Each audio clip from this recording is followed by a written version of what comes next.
Welcome to the Cult of Domesticity podcast, where two best friends tell each other stories about history, true crime, and other shenanigans. I'm Courtney. And I'm Ashley. So Ashley, this weekend, I drank wine from a can. I'm so proud. It was a weird experience. Was it like the rosé in a can, or like what kind of wine are we talking here? It was a white wine. I haven't drank anything. Have you already cracked another one open? What's happening? No, I don't have any. It was a white wine blend.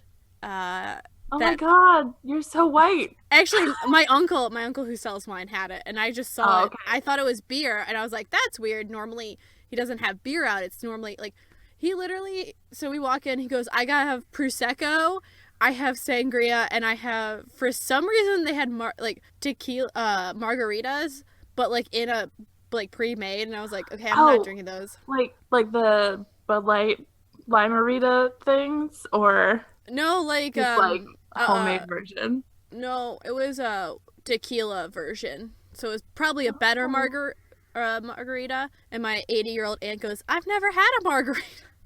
Like, guess what, Doris? You're gonna have one today. No, it was Eleanor. So you know. I was just pulling up an old lady name, I'm sorry. Eleanor. Oh, Eleanor. She's great. But yeah, so I tried. It was white wine.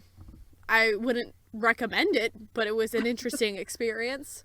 But you could say that you've done it now. Yeah, it was like a man can, so it was like for men to take white wine with them. What kind of toxic masculinity bullshit is that? That you have to have a special can for you to be able to take wine on the go, which, first of all, probably not a great idea. Well, it's like supposed to be if you were going to do stuff, you could... Let me see if Again, why do you need to bring alcohol with you to do things? If you're just going out on errands and you're like, I need alcohol to face this, probably don't do those errands today. It's a man can, and the tagline is, shut up and drink. I mean, I like that, but... And I cannot read it to you because I took a really shitty picture and I cannot see all of the writing. But basically the premise is, throw it in your stuff like a can of beer, and then if you don't like beer, you can drink wine when you go hunting or fishing or whatever you're doing. Oh, okay. So, like, out on manly outdoors things, not just, like, out in the world. I mean, you could... shopping. That would improve grocery shopping. It would. We went grocery shopping Saturday night because Market Basket was closed for Easter, and let me tell you, it would have been a lot better if I was blitzed at the time, because it was rough. Well, no, I am drinking black cherry bourbon. I don't know why it's gluten-free. Tea beer. And I just bought it because I saw the words black cherry and bourbon, and I did not read tea beer. And now I'm a little apprehensive of this. Ooh, it's very light. I can't... Wait, I'm going to go put this in a wine glass because I'm intrigued by this. Deal with the can?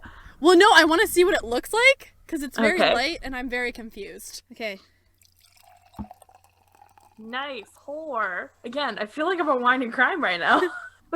That's 2 in a row. We're gonna have to like pay them royalties, which we again cannot afford. I don't think they have royalties. We'll just pay tribute and reference them copiously. Okay.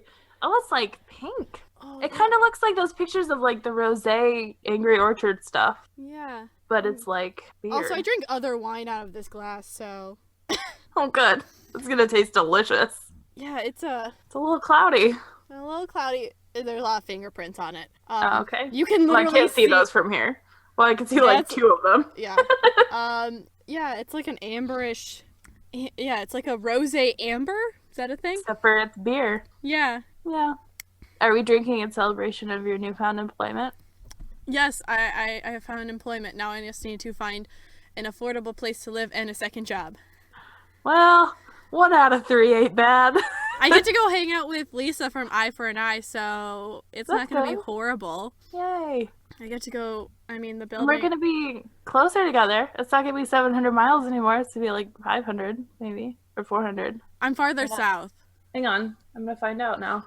Wait a minute. Oh. Hang on. Yeah, I don't like this. I don't like it. It has a tea aftertaste? I want to know, like, what is tea beer? While Ashley does this, I'm going to do some... tell us. We're too lazy.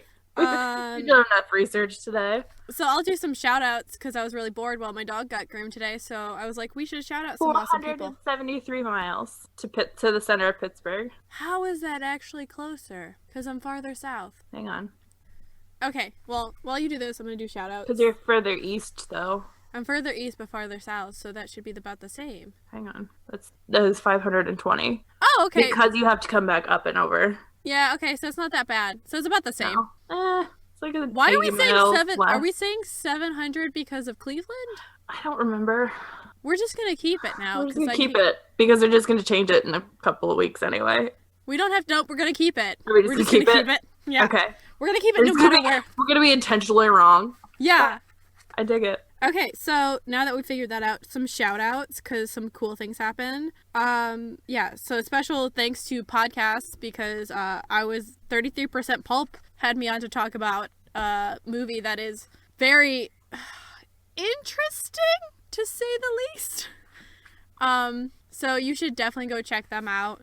They're fantastic. If you like novels that you buy based on the cover, they split it up into thirds and each take a turn reading it. Also, the fact that their last section of Country Girl, none of Daniel was making dick jokes and no one else got them in the group, and I was sitting there dying. So I was driving somewhere. So that made me happy. So yes, thank you to all of 33% Pulp, but specifically Lindsay, because that's who I talked to. The Hidden Staircase, who's also, I feel like this is just Courtney Corner now. A little bit. I'm not texting someone else, so it's fine. Who was gracious enough to let me lend my voice to one of their episodes, and to Frank and Pod, who gave us a shout out on 33% Pulp. Also, she made us buttons. Yeah, she made us really buttons. Excited about them. Caitlin said she was going to wear it on her forehead. She has yet to dig the actual button into her forehead. She started by just leaving it on top of her head. I feel like she's going to try to get around it by putting it on, like, the brim of a hat. Not acceptable. Also, if you have not seen, I haven't put it on our Instagram yet, I need to, but Robbie Burr made us the best Photoshop Gareth Reynolds. The lock screen on my phone right now. I love it so much. If you want to see it right now, I know we have shared it on our Facebook and Twitter, and I'll do it on our Instagram, but it's amazing. So good. It's so good.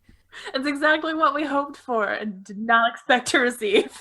It was better than what I hoped for because Ashley told me she was going to make it, so I assumed it was going to be a little off, which if anyone I don't remember.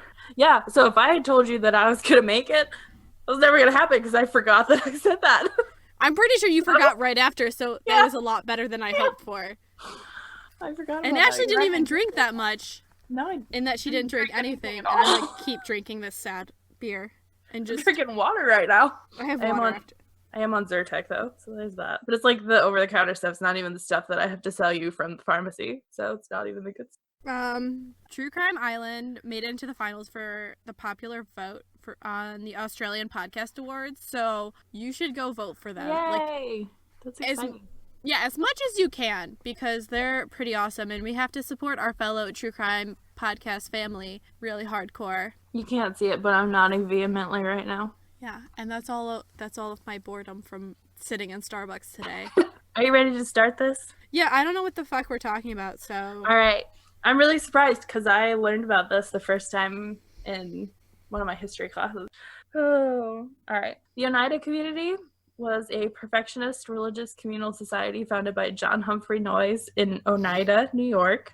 I know. As I was saying it, I was like, Noyes, like Noise, but it's not. It's Noyes. And he's picture one. He has a very unfortunate name. He does, but it also makes my life easier when I'm talking, because, like, I just have to say... He looks like a more, a better bearded Bill Murray. I can see that. He doesn't look like as much of a creep as he ends up kind of being. Like, he just kind of looks like a grandfatherly sort in the picture that I found. Yeah. But he ends up being kind of real big creep. Good intentions, I think. Still a creep. Does he do the creep? He does the creep. Ha! SNL, we love you. All right. So he experienced a religious conversion during a revival in 1831 when he was 20 years old. So we're solidly in the Great Awakening. Awaken. And also, like, he founds the community in upstate New York, but he was from I want to say southern Vermont. So, like, also solidly in the burnt over district. from the Great Awakening. So this is where I learned about it from, was when we talked about that in history class. It was like a side note in the history book, and I was like, I know that name. I'm gonna look that up when I get home. Yeah, I think I've heard the name, but I don't remember. Well, okay, so he has this great conversion, decides I'm not going to law school anymore, and he attends Andover Theological Seminary and Yale Divinity School. So he's kind of like Martin Luther, where he was like really well educated, divinity-wise, theologically, but has accepted the preaching of the doctrine of perfectionism, which is the idea that after conversion, one was free of all sin, was considered too unorthodox, and he was denied ordination. So slightly problematic there. Wait, what faith was he trying to be ordained into? I couldn't figure that out. Some sort of Protestant sect? Some sort of Protestantism, yeah. Damn, you have to be... I want to say... Yeah, well, so, like, he ends up founding his own branch, kind of, but it sort of doesn't really flower, so... Welcome to Protestantism. If you don't like it, start your own church. Start your own church. Legit what he did. All right. Sorry, I'm just thinking of Martin Luther's fears and what actually happened. I know. Starting this and shit. His fears were 100% realized and then some. Anyway, all right. So the community he went on to found believed that, brace yourself for this one. This is good. The kingdom of God on earth. I gotta find things to brace. Okay, I'm ready. I'm bracing. Okay. You look like. Do you watch Impractical Jokers? Because you look like Sal when he's mid-fall right now. You know I don't. You gotta. All right. I am braced and prepared. I can do like the old lady falling. Or like Clara. Get your life alert. All right. The community he went on to found believed that the kingdom of God on earth had arrived with the second coming of Jesus during the destruction of the temple in Jerusalem in 70 AD.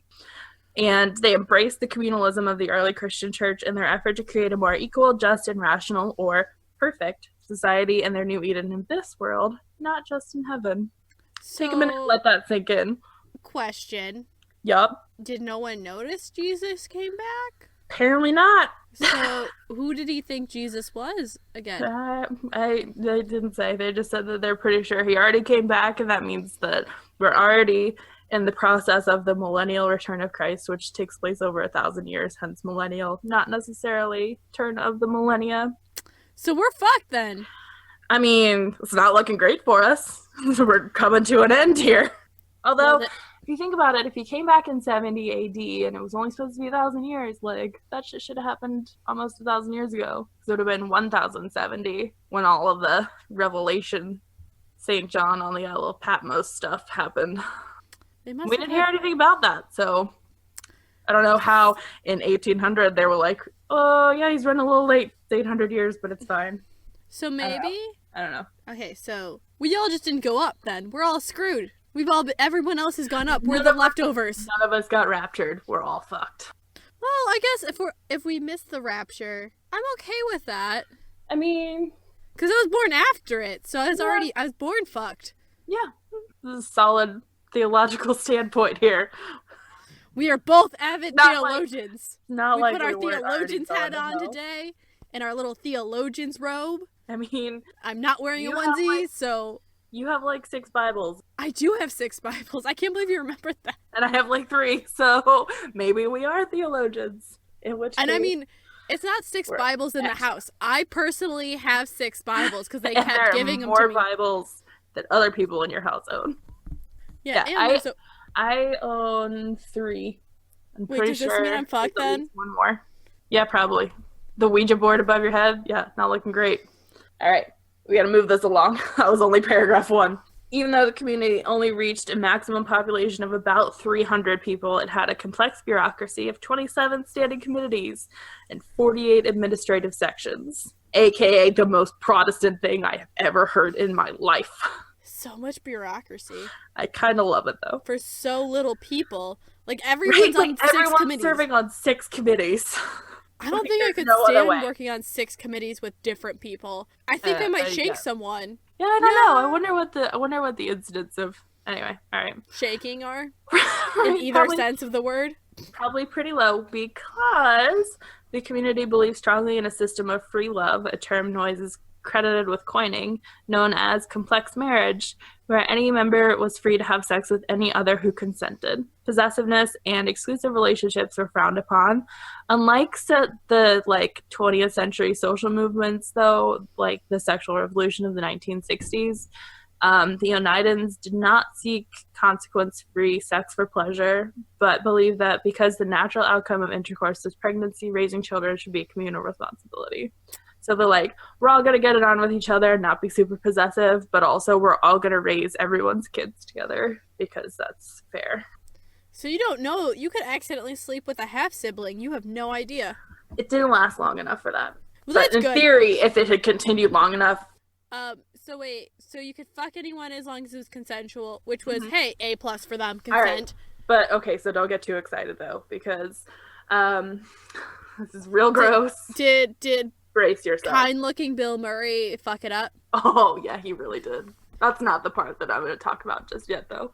I'm getting there, but yeah. Also, Socks is begging to come in, and I'm not letting him. Don't shit on the floor, Socks. Maybe you can come in.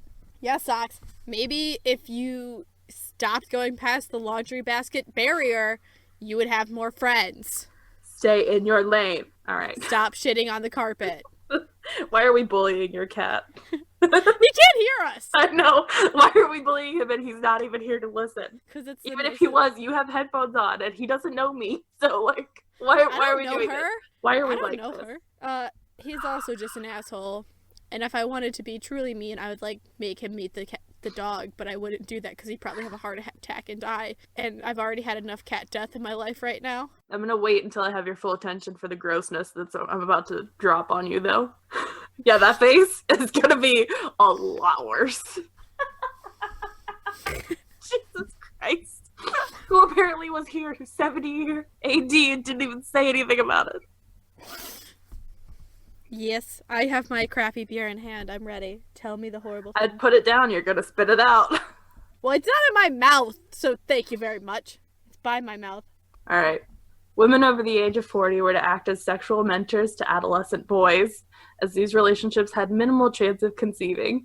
Furthermore, these women then became religious role models for the young men. Likewise, older men often introduced young women to sex. Guess who decides who partners with who? Creepy, kind-looking Bill Murray. Yep. Noyes often used his own judgment in determining partnerships that would form, and would often encourage relationships between the less devout and more devout in the community in hopes that the attitudes and behaviors of the devout would influence the less devout. Which I kind of get. That sort of makes sense. But he's still weird.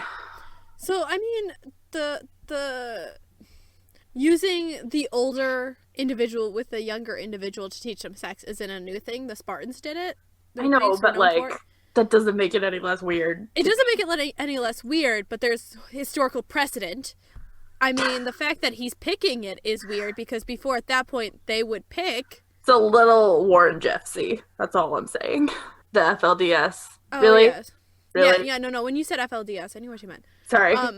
I read Under the Banner of Heaven. I talked about Rulon Jeffs and Warren Jeffs, and but yeah, it's a whole thing. So I mean, there's precedent for it. Do I think it's right? No, because the children probably don't get a say of when they're ready for this.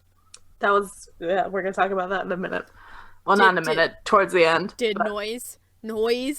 Oh, I'm gonna call him that now. Quit thinking ahead. Did Noyes pick it? Stay in the moment. Okay. I'll keep drinking while you keep talking. In theory, complex marriage eliminated jealousy and the quote-unquote claiming spirit by marrying all of the men to the community to all of the women, so everyone is married to everyone, and encouraging members to enjoy, and I'm quoting here, frequent lovemaking and multiple partners. Oneida men took responsibility for birth control by practicing quote-unquote male continence, and then it's in parentheses, coitus reservatus. I'm going to go ahead and let you come to your own conclusions on what that is, practically speaking, which supposedly provided the women, I see your hand, we'll get to it in a minute, which is probably a quote, anyway, which supposedly provided the women with greater sexual satisfaction and fewer pregnancies than more typical Victorian matrons. Yes, dear.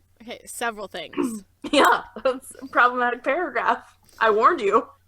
Human nature is not prone to not having jealousy, otherwise the ID channel would not exist, or oxygen. Right. I'm gonna go with the birth control method they're doing is the pull-out, and I doubt that works. Less pull-out, more, I think the term is edging, where, like, the dudes just didn't get off with the women. I don't know, like, they would get close and then be like, nope, done, later, congratulations, I know you had a nice time, I'm out of here. Let's like, not I don't know. That didn't happen. Well, apparently it was fairly effective, because, like, again, we're getting there. Anyway. I'm sorry. What is this? Why? I mean, we're gonna go through all the question verbs now.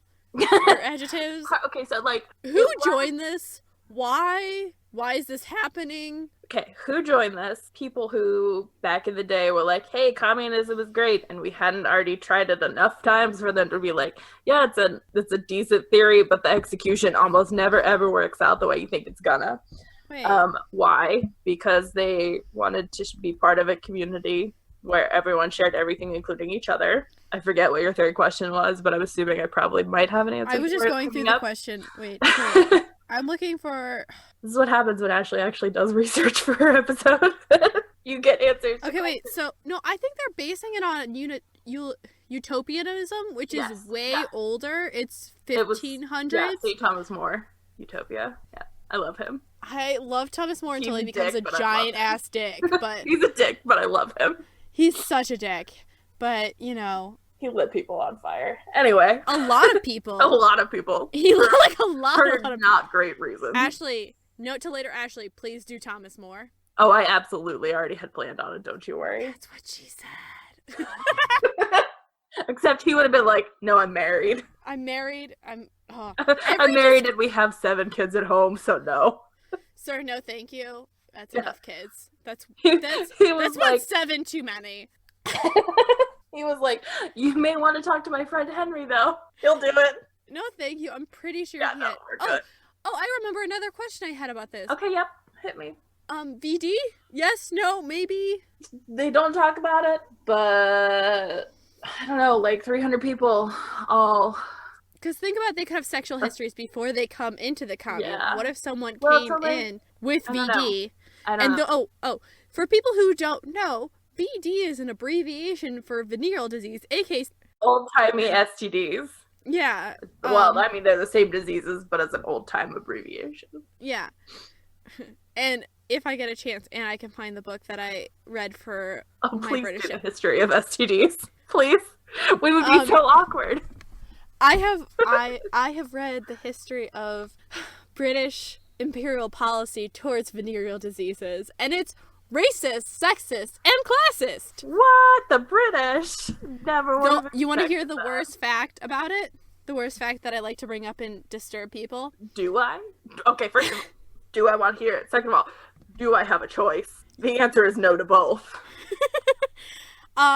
So during the First World War, the brothels in Cairo were so busy that there was a line. So basically, the girls didn't get a break, and the policy was then that it's the woman's fault that the guys were getting VD, not that men could spread it.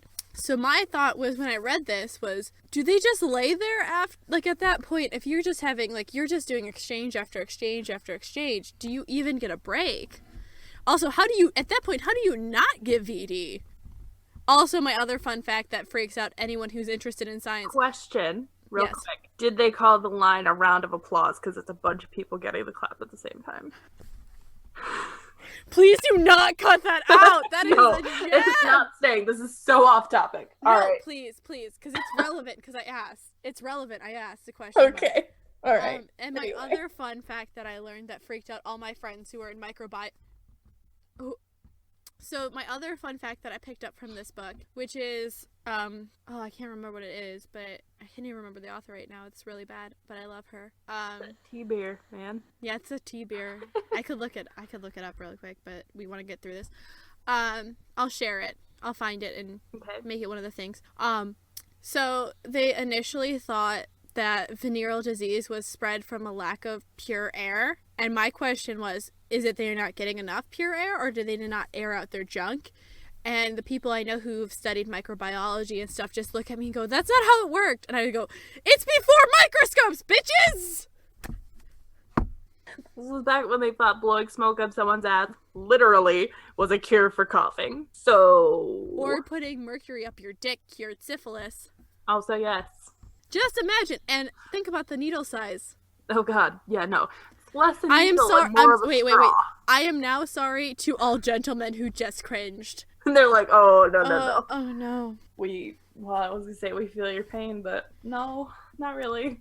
Do you want me to talk about the hand method of abortion? Anyway.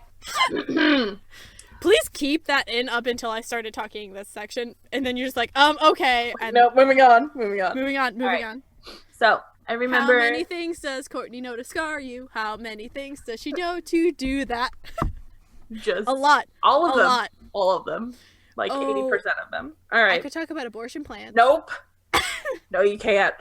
All right. So another thing that set the community apart, every member of the community, I don't think I said that right. No, you're fine. Go ahead. That was good. Every member of the community was subject to criticism by committee or the community as a whole during a general meeting. The goal of this was to eliminate undesirable character traits. Scientology or Jonestown? Which one you going with this is closer to? Closer to Jonestown, but with less toxic intentions, I think. With less Flavor Aid? I wouldn't go that far. Do they have Flavor Aid? I didn't think they had Flavor Aid. I don't know when Flavor Aid was invented, so I'm not ruling it out. All right, so the interesting thing is that various contemporary sources contend that Noyes himself was subject to the criticism, but less often and probably less severe criticism than like the rest of the community dealt with. So like he wasn't above getting his shit called out in front of everyone, but like everyone probably went a little easy on him is what people tend to think. I'm not gonna lie, I'm still, every time you say nice, I hear noise. Yeah. I just hear noise from Brooklyn Nine-Nine, because that's kind of where my brain goes when you say that. Yeah. All right. Yeah, I mean, it's kind of like criticizing your boss. Do you really want to do it? Do you really? No. Do you really want to do it? Like, but really?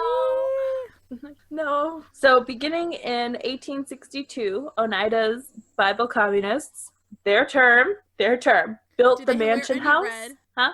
Did they wear any red? I don't know, because I didn't have color photography back then, so I don't know. Little red patches. Snazz up an outfit. It wasn't McCarthyism, okay? Yeah, it was welcome then, so you'd want to wear your little red patch or like I said, vest to show off. Hadn't quite got to the point where they realized this is a flawed exercise. All right. I know. Lenin succeeds their in term. 1917. It's fine. 1862. They build the mansion house, which is a brick and mortar embodiment of their secular ideals, which proved to be more enduring than their theological beliefs, namely the secular ideals, meaning like an openness to new ideas, constant striving for self-improvement, and the primacy of reason and value of curiosity. Question. Check out picture number 2. How do you represent that in a building? That does not look like a building that you would expect. It's a nice house, right? It's a Victorian house. It's Victorian architecture. Yeah, they got 300 people in there somehow. Very cozy, and you're sharing beds. I mean, you're all kind of moving around, probably, so. Probably, you know what? They probably had one room that was just one giant bed for all the orgies. All right, wait for it. You may want to brace again. You may want to brace. No, well, okay. Oh, wait, I know, but not really. Put the bad beer down. I'm braced. Kind of, but not really. All right. I'm braced earthquake. I gotta get myself ready. You're in a pretty good braced position. I'm gonna need to get into I'm gonna use Monopoly. This is my airplane brace. Okay.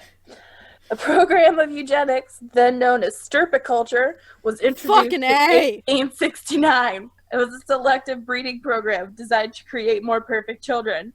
Communitarians who wish to be parents would go before a committee to be matched based on their spiritual and moral qualities. Put those fingers away, I fucking warned you. 53 women and 38 men participated in this program, which necessitated the construction of a new wing of the mansion house because the experiment yielded 58 children, nine of whom were fathered by Noyes. Noyes fathered 9 children, only 9? Well, they don't give stats on how many the other people contributed to this horror show. I'm sorry, because you cannot see this, because we have not yet developed the technology, or we don't really want people to see us while we do this. I was flipping Ashley off because eugenics. I never said it was a good thing, and I warned you. No, I know, but I was just generally flipping eugenics off because fuck that. Yep. And the horse it rode in on. All right. Also, I just want to point out that, like, this group with all of the subcommittees is going, you know what, one of them's gonna decide what our kids are gonna look like and who's banging to make them. So, like, you go before a committee and request approval to, like, actually finish in a woman, basically. Or be finished in if you're a woman. Because keep in mind, until you're approved by the committee, if you, like, don't do the male birth control thing, you're pretty much, like, you risk public censure and private rejection. So, like, no one's gonna bang you. And also, they're calling you the fuck out at one of these criticism meetings. So, and then let's you have just to go, talk about that. You have to go hang out with Amelia Dwyer. Amelia Dwyer, yeah, right. She'll take care of the problem for you. She'll take your baby. It's fine. It's not fine. It's not fine. It's not fine. None of this is fine. Also, wait, so do you have to go up together as a couple and be like, we would like to have a child, like, together? Or just, like... volunteer individually, and then they match you based on, like, it says based on spiritual and moral qualities. So, like, on the one hand, they're not matching you to get, like, physical attributes, which I guess is sort of commendable for eugenics program, as far as eugenics programs go. Like, they're going for, like, personality stuff, but that doesn't really necessarily pass on to the kids. I feel like I should call on you, but I feel like it's weird because no one can see that you're, like, tentatively raising your hand and putting it down and then raising it again. So, the reason why... So, if you get put together, what if you're really sexually incompatible? Like, could you just imagine, like, awkward sex? You're not doing it for the pleasure of it at that point. Like, the whole point was never... But I mean... quote, never for the sole pleasure of, like, getting down. It was because it's a human nature thing, and the goal is to produce kids. But still, my thoughts on this is, I'm thinking there's still a lot of women lying back, and I guess in this case, thinking of America. Yes. Not thinking of England, they're thinking of America. Oneida. Just, like, they're not even thinking of America. Like, they're not thinking of America, they're thinking of Oneida. They're thinking of Noyes. Oh god, I hope not. Anyway. Now I'm really sad, and I want to drink. Like, it's interesting because, like, it said in the article that I was reading that, like, do you want to cite this article publicly? No, I really don't, because I'm pretty sure this one might have been Wikipedia, but it also might have been the New York Times. I don't remember. But it was so check out the Wikipedia or the New York Times article that Ashley read. So I did 3 sources this week. You're welcome. Oh, wait. Everyone? Round of applause for Ashley. You're welcome. You're welcome. And not in the clap version. Thank you. I don't have time for that. I have an episode to edit. Ashley, please insert applause for yourself here. You're not making the round of applause any better, metaphorically. Saying insert a round of applause. No, thank you. I will not. What if I find it for you? No, I'm saying I will not insert a line of gentlemen sailors who are about to... No, I'm not doing that. Not that one. I meant an actual, like... I know. Clapping. I was going for... We're overanalyzing this. Anyway, all right, so... I've had really bad tea beer. Why tea beer? Why is this a thing? So once the children were weaned, usually around the age of 1, this part is real fucked up. They were raised... Well, so, like, the communal raisings isn't the weird part, but the next part. They were raised communally in the children's wing, or as it was sometimes called, the south wing. This is the fucked up part. Sorry, do you want to interject? Before you describe it. Before I make you dejected and sad. I mean, I'm almost out of tea beer, so thank God, because I still have whiskey down here. You're gonna need it. This is its home. This is where it's happy. It's still the maple whiskey, for those of you who are wondering. So when you say communally raised, I just assume the children are like in a prison setup where the parents can watch them from balconies, and then they have rooms off the edge, and then they can yell at children, and preferably using a marshmallow gun, kind of like if they're misbehaving, just keep shooting marshmallows at them. Also, I really enjoy marshmallow guns. All right, so they were raised communally in the children's wing. Their parents were allowed to visit, but if those in charge of the children's wing suspected a parent and child were bonding too closely, the community would enforce a period of separation. The saddest fucking thing I've read all week, and the week that I've had. That's awful. So... Just completely disregard developmental psychology now. It's not, yeah. I mean, it wasn't a thing yet, but still. What the fuck? You know the views of children at this period. Children should be seen, not heard. I know, but like... to children, they are just to take care of you when you're old.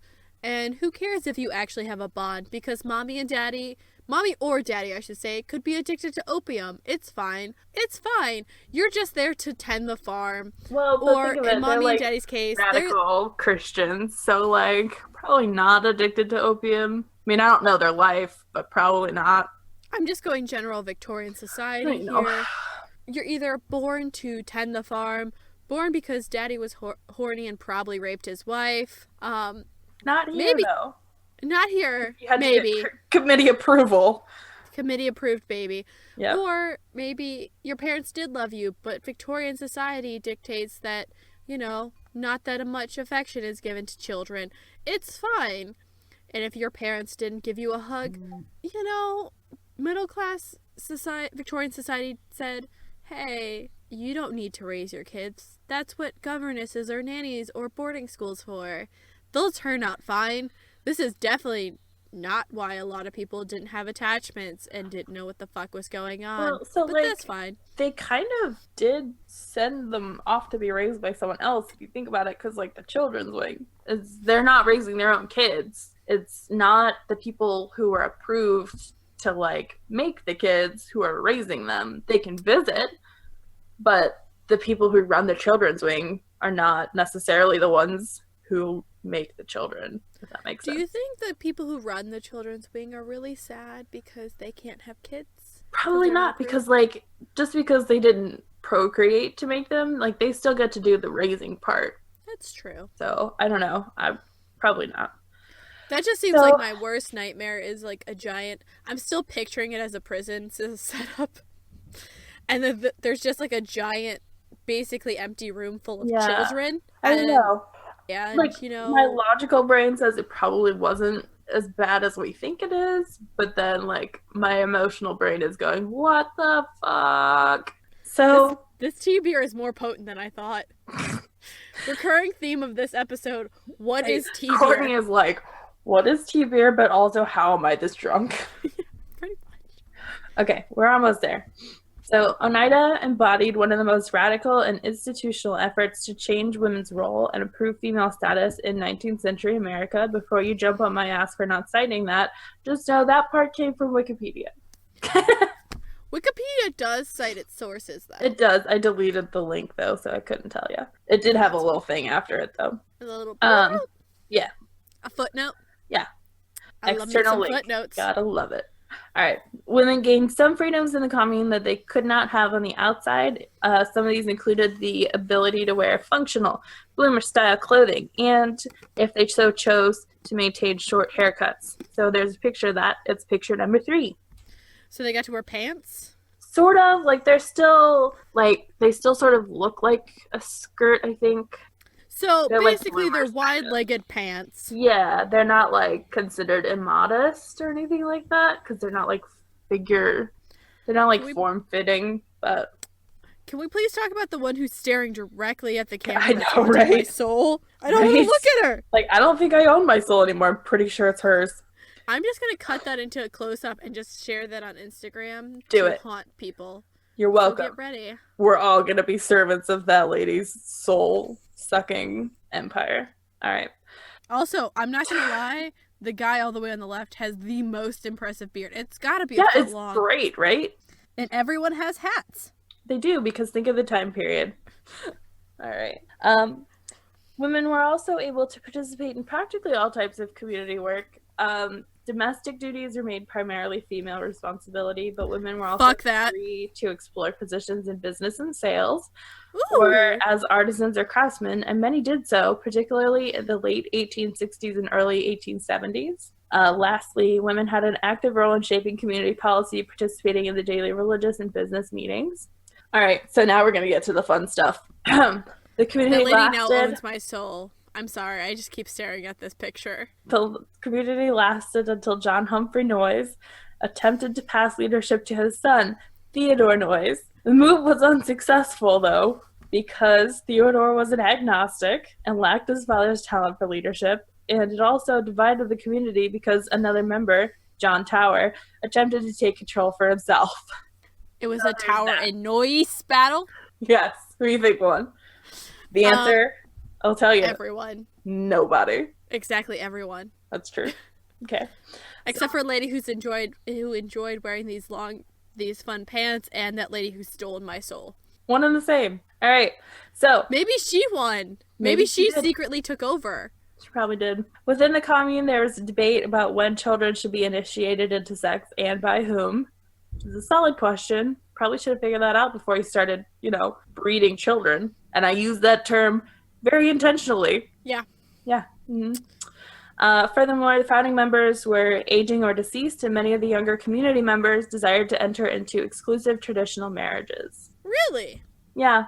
Well, if you think about it, like, these people were rebelling against their parents' generation who were sort of really rigid, and they were like, you know what? Nope, we're going to do this totally different thing. So it sort of makes sense that their children's rebellion would be to embrace the traditions of their grandparents or whoever and the prevailing society at the time and be like, rebelling against your rebellion, which is therefore traditionalism. So it's like the kids of the 50s and early 60s making the parents of the 70s and early 80s, which right, the kids and then the yuppies 80s. Of the 80s and 90s who wanted everything that their parents were like, no, it's probably not great. Yeah. Yep. I'm just thinking of Lizzie Bennet Diaries, the 2.5 white picket fence club. Yeah. You have 2.5 kids on a white picket fence. Yeah. Yep. Okay. So the capstone, though, to all these pressures was the campaign by Professor John Mears of Hamilton College against the community.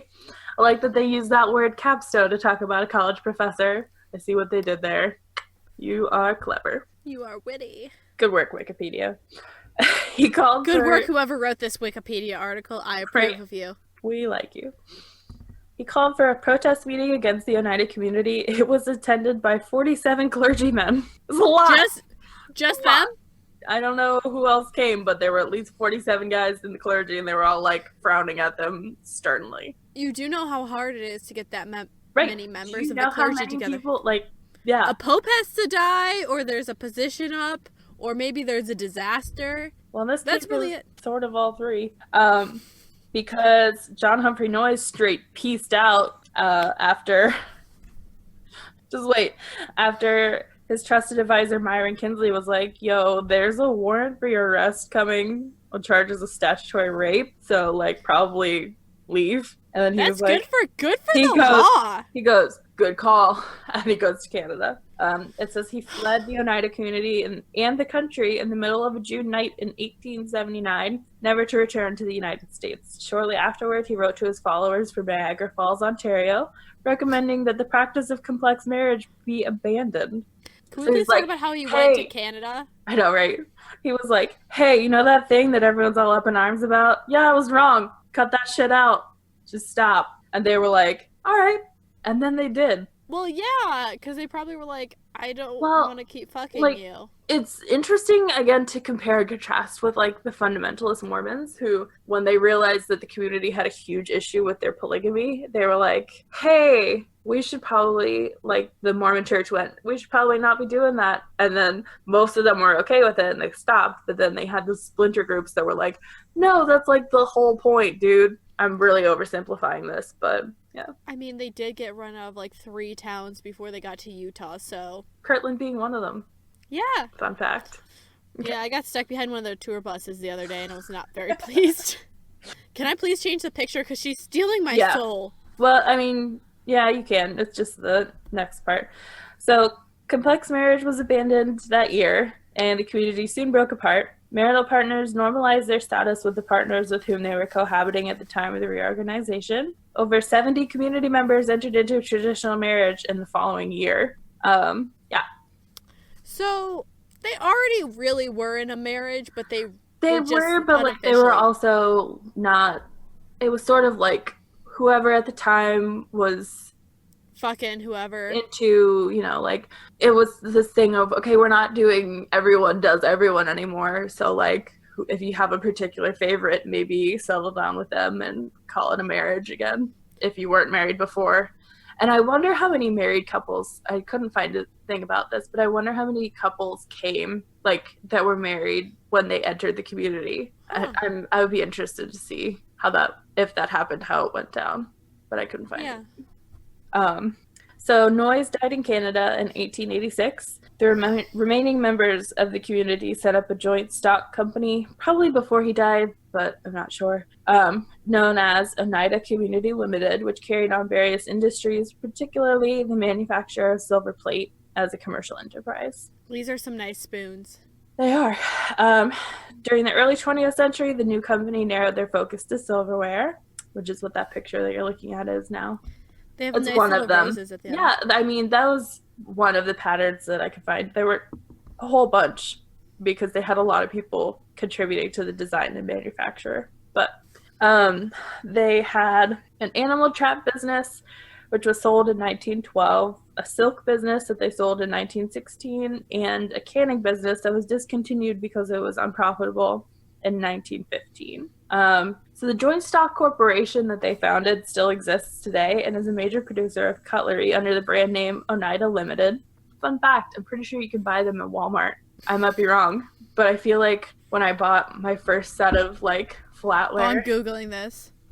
Pretty sure I bought Oneida stuff at Walmart. Anyway. Yeah.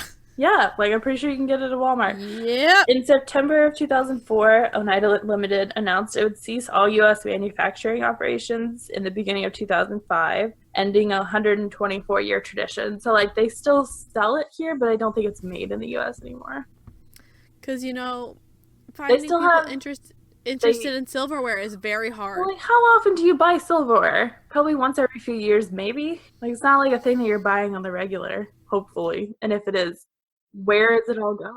Why do forks always go missing? I don't know, but it's a pattern. Maybe that could be an episode. Why do forks always go missing? We'll get really drunk and then debate the question. Yeah, like, we'll do it like a 4th grader science fair project. We'll get a poster board, like the trifold thing. We sell them at work. I can buy it. It's fine. If you would like, I guess it'll be a Patreon. If we ever have a Patreon, that'll be a Patreon episode. We'll do a video of us giving our presentation on why do forks always go missing. If you're interested in this, please tweet at us or whatever way you can communicate with us. And let us know if you would like us to do a presentation drunk, because that would mean Ashley would have to be drunk.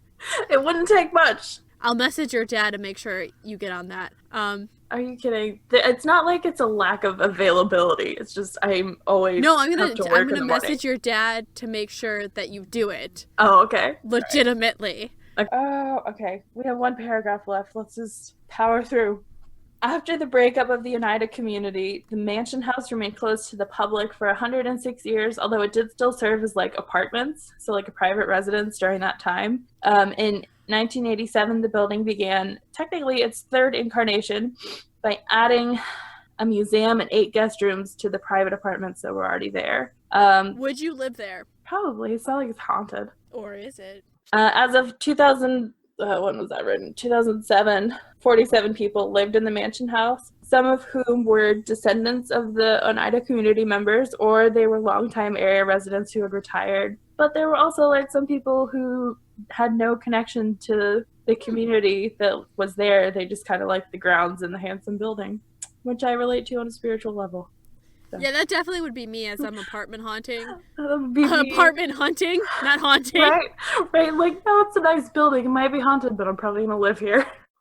All right, so that's the story of the Oneida community. Good intentions, fucked up results. Good intentions, weird intentions. I mean, arguably chaotic neutral intentions, come to think of it. Weird names. A lot of committees. Yeah, so and many. Eugenic. Just imagine being on that many group projects.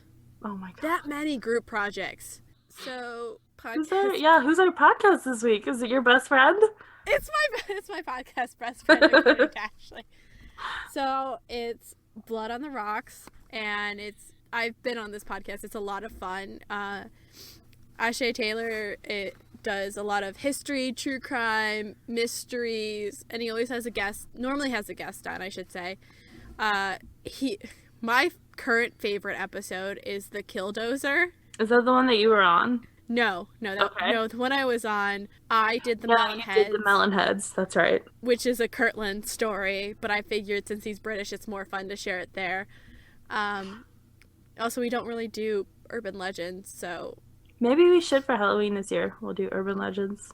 Yeah. I did the Melonheads, and he did a concentration camp in Slovenia, which is very apropos because I'm Slovenian. Considering, yeah.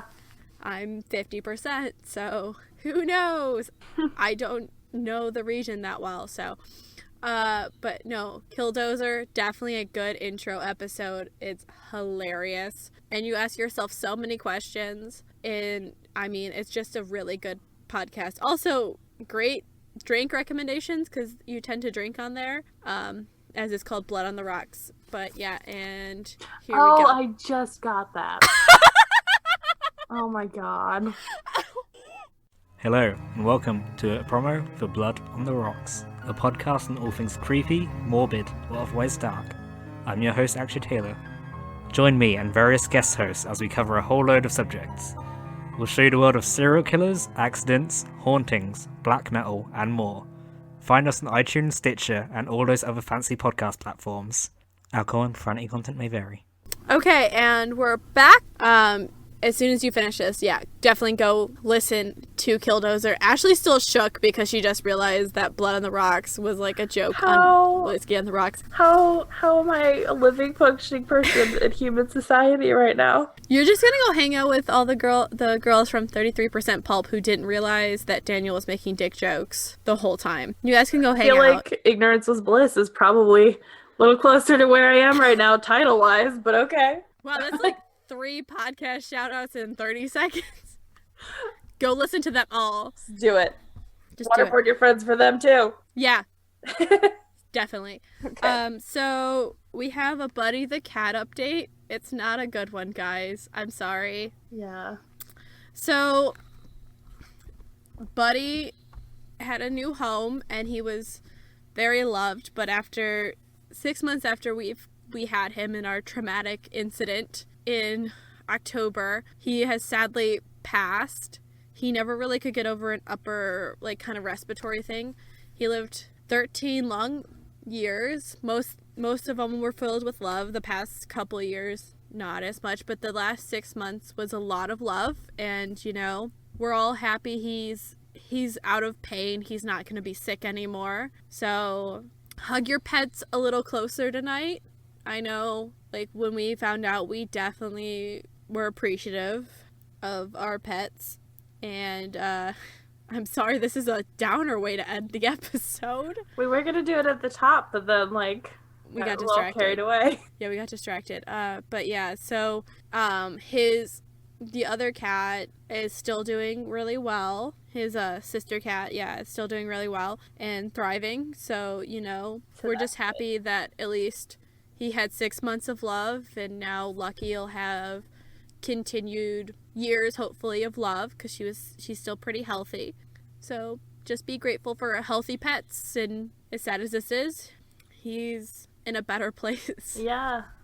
Yeah. So I guess we'll just exit out of this, and you can go listen to one of the podcasts we recommend to cheer yourself up. Go listen to Killdozer, because you'll laugh. From Blood on the Rocks. It's literally really funny. I couldn't stop laughing. It's a kill bulldozer. What is not funny about that? Okay, so thank you for listening to the Cult of Domesticity. We are available on Apple Podcasts, Google Play, Chorus, Spotify, YouTube, and Podbean. If we're not on your preferred app, again, how? Just let us know which app you would like us to be on so we can fix it. And, you know, rate, review, subscribe on iTunes or wherever you listen, on Facebook. Shout us out to all your friends on Twitter. You know, the deal, to spread the word. Or waterboard your friends and family to listen to us. Geneva Convention? What's that? Who knows? You can't prove we can't prove that you did it because of us. Check us out on Facebook and Twitter at Domestic Podcast and at the Cult of Domesticity on Instagram to get the episode tip-off, recipe of the week, and additional information about the week's topics. You can also find our podcast merch, which is a thing now, on Threadless by searching the Cult of Domesticity. And if you're feeling particularly generous, we've set up a tip jar on PayPal. Finally, to suggest a recipe or topic, email us at domesticpodcast@gmail.com. Also, if I've been thinking about this, we need names. Are we your leaders? Are we your, I don't know what cult names or whatever. But if you have any ideas, let us know. But until then, Ashley, high five? High five. Nailed it.